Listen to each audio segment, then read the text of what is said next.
Se a gente não entender esse nosso estado, a parte de Deus, a gente não vai entender aquilo que Paulo fala do ministério da reconciliação. A gente não vai entender e não vai provar o zelo que a gente vê em Paulo nessa carta. Vai ser estranho para a gente, porque a gente nunca vai enxergar o amor de Deus como deve se a gente não enxergar nós mesmos como devemos. A gente enxergar isso, enxergar esse estado, é o que capacita a gente falar: eu entendo agora que Deus me reconciliou consigo. Eu era alheio a Ele, eu era indiferente, eu era inimigo dEle, eu odiava a Deus. Com as minhas obras eu manifestava aquilo que estava no meu coração. E com tudo que eu fazia, eu demonstrava isso. Só que tem um outro elemento da reconciliação que é fundamental a gente lembrar, que não era simplesmente o homem que precisava ser reconciliado com Deus, que Deus estava ali tentando de alguma forma, mas o homem que não queria, esse era o grande problema. Quando o homem pecou, a gente passou a precisar que Deus fosse reconciliado conosco também. Não é simplesmente o homem que precisava ser reconciliado com Deus, mas Deus conosco.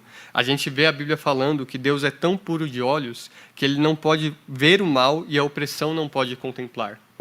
Como que um Deus que não pode sequer ver o mal vai habitar com pecadores? Como um Deus que não pode ver o mal vai habitar com aqueles que continuamente praticam o mal? A Bíblia fala no Salmo 5,5 que Deus aborrece, a palavra que aborrece é odeia, todos os que praticam a iniquidade.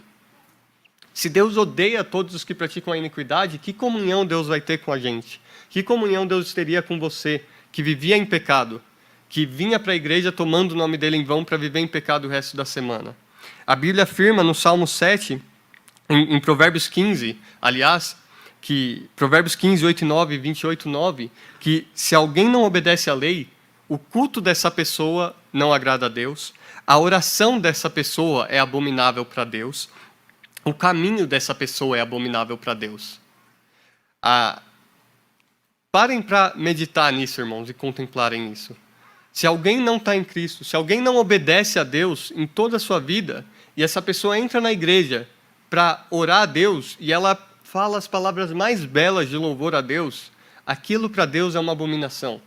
Aquilo é algo que dá nojo a Deus. Aquilo é algo que Deus, como Deus diz em certos momentos nos profetas, quem dera fechassem o templo, para que vocês não prestassem o culto a mim.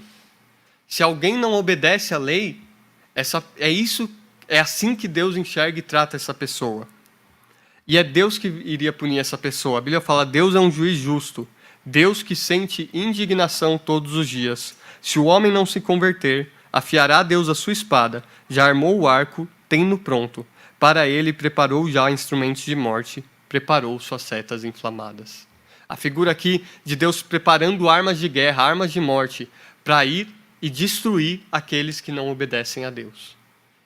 E nós desobedecemos a Deus, cada um aqui. Eu queria que os irmãos parassem para lembrar quem vocês eram antes de Cristo os alcançar, se os alcançou. Os irmãos eram inimigos e alheios a Deus. Os irmãos viviam totalmente em pecado. E era assim que Deus olhava. Isso não muda em relação aos eleitos. A Bíblia fala, Paulo falando aos Efésios, nós éramos, por natureza, filhos da ira. Todos aqueles que foram salvos estavam sob a ira de Deus.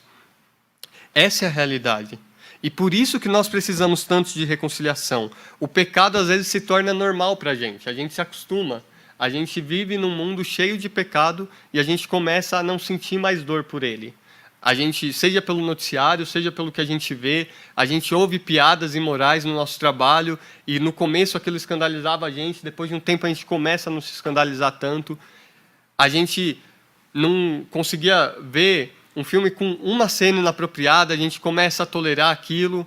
A gente se acostuma com o pecado no mundo. Coisas pelas quais uma pessoa iria presa há 80 anos atrás são aplaudidas hoje na nossa sociedade. A gente se acostuma com o pecado, mas Deus não se acostuma. Ele sente ira e indignação todos os dias desde a queda de Adão. E quando a gente entende isso, é só quando a gente entende isso que a gente pode entender o que é o ministério da reconciliação e por que ele transformou a vida de Paulo e a vida de tantos outros na história como ele transformou.